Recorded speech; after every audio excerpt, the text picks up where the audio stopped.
Hello friends, आज हम हिंदी निबंध पढ़ेंगे। निबंध का नाम है समय का महत्व। अब हम पहला पैराग्राफ शुरू करते हैं। समय का मूल्य पहचानते हुए सबका मानना है कि बीता हुआ समय कभी वापस नहीं आता। समय के आधार पर यह भी सच है कि खोया हुआ धन पुनः अर्जित किया जा सकता है, खोए हुए वैभव की पुनः प्राप्ति की जा सकती है। उचित चिकित्सा तथा संयम के बल पर खोए हुए स्वास्थ्य को फिर से ठीक किया जा सकता है।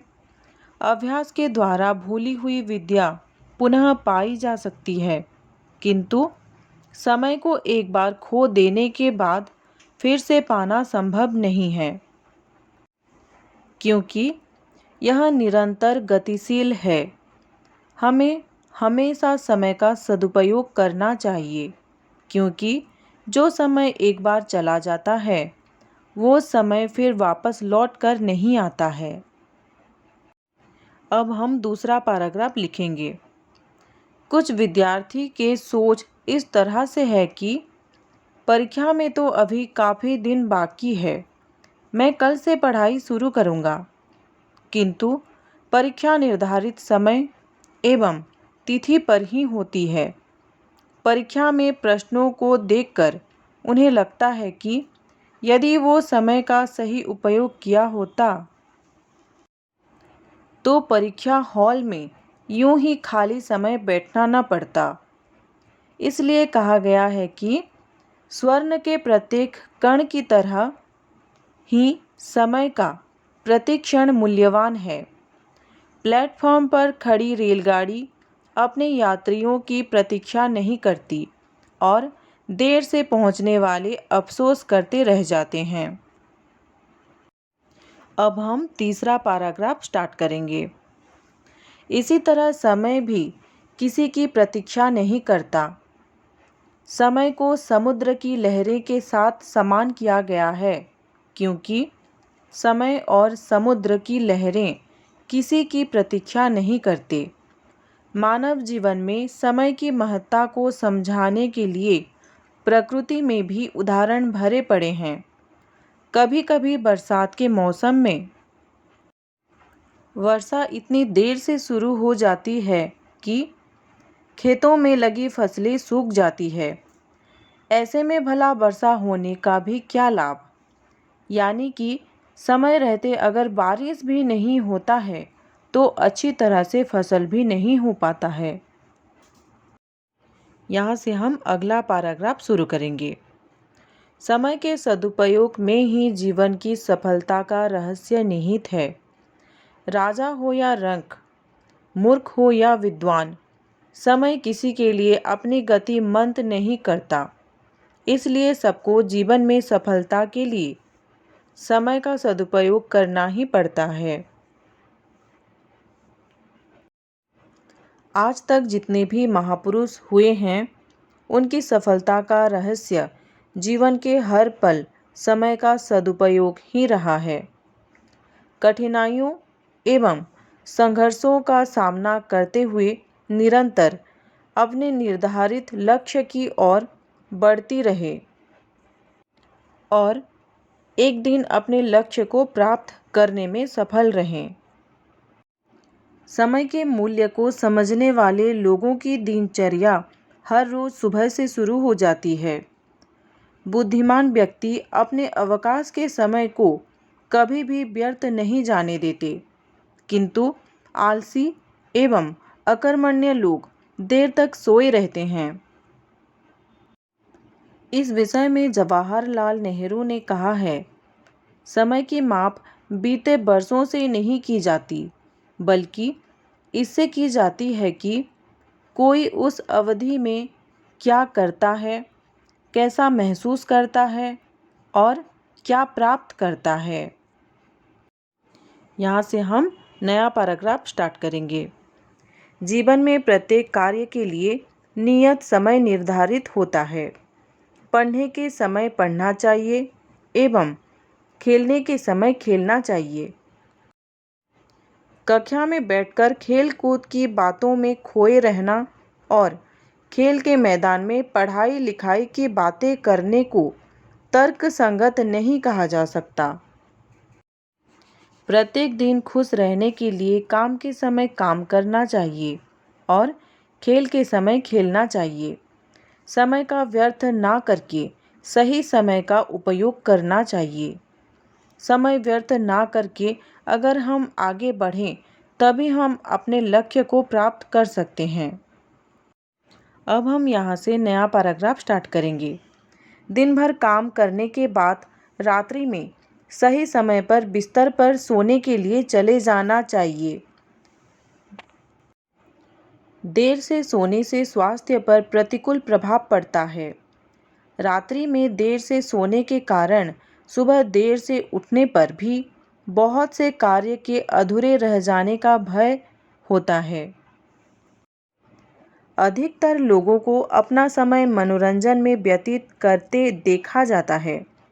मनोरंजन भी जीवन के लिए अनिवार्य है, किंतु काम करने के समय यदि मनोरंजन किया जाए तो उसे किसी भी दृष्टिकोण से उचित नहीं माना जा सकता।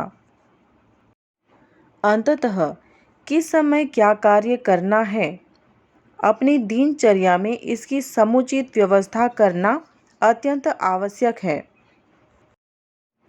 जिस मनुष्य का कार्यक्रम सुनिश्चित नहीं होता, उसका अधिकांश समय व्यर्थ में ही इधर उधर की बातों में बीत जाता है। अब हम यहाँ से नया पैराग्राफ स्टार्ट करेंगे। जो व्यक्ति अपना निश्चित कार्यक्रम बनाकर मानसिक वृत्तियों को स्थिर और संयमित करके कार्य करता है, उसे जीवन में अवश्य सफलता प्राप्त होती है। वैसे यह नियम प्रत्येक आयु वर्ग के व्यक्ति पर लागू होता है, किंतु विद्यार्थी जीवन में इस नियम की सर्वाधिक महत्व रहता है। जो विद्यार्थी नियत समय में पूर्ण मनोयोग के साथ अपनी पढ़ाई करते हैं, उन्हें सफलता अवश्य प्राप्त होता है। समय का दुरुपयोग नहीं करना चाहिए, क्योंकि समय के बीत जाने के बाद अफसोस करने से बीता हुआ समय कभी भी वापस लौट कर नहीं आ सकता। अब हम यहाँ से नया पैराग्राफ शुरू करेंगे।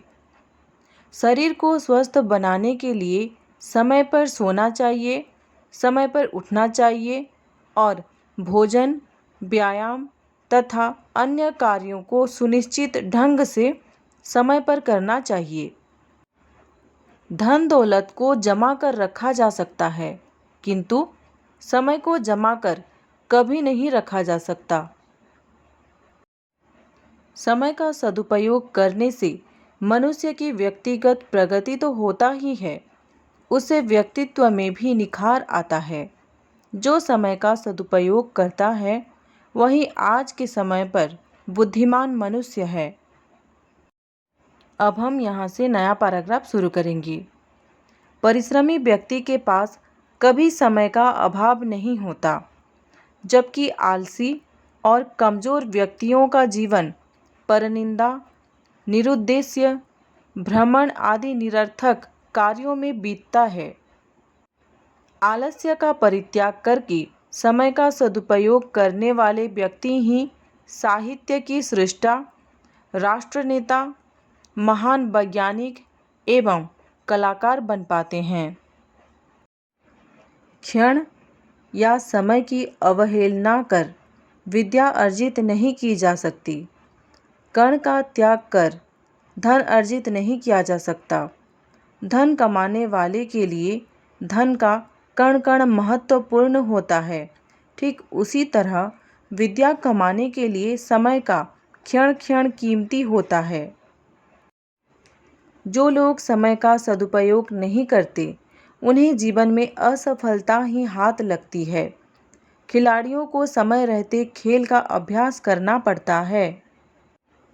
खेल खत्म हो जाने के बाद उनके लिए अफसोस करने के अलावा कुछ भी शेष नहीं रह जाता।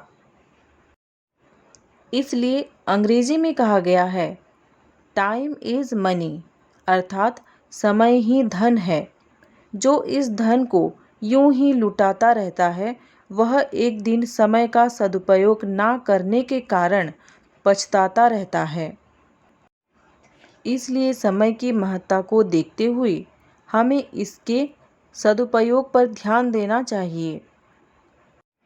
अब हम यहाँ से नया पैराग्राफ शुरू करेंगे। समय का सदुपयोग एक निश्चित दिनचर्या से ही संभव है। मनुष्य जीवन ईश्वर की दी हुई नियामत है, इसलिए इसे अपने लिए और दूसरों के लिए सार्थक बनाना ही मनुष्य का धर्म है और मनुष्य अपने इस धर्म का निर्वाह तब ही कर सकता है जब वह समय की गति को समझे और उसका सदुपयोग करे। मनुष्य का जीवन प्रतिदिन एक लघु जीवन है तथा हमारा संपूर्ण जीवन सिर्फ एक ही दिन की पुनरावृत्ति है। इसलिए हमें एक एक दिन को इस प्रकार जीना चाहिए जैसे समय का एक पल भी नष्ट ना हो। व्याकरण संबंधी और वीडियो तथा जानकारी पाने के लिए चैनल को लाइक करें, शेयर करें और सब्सक्राइब करें। धन्यवाद।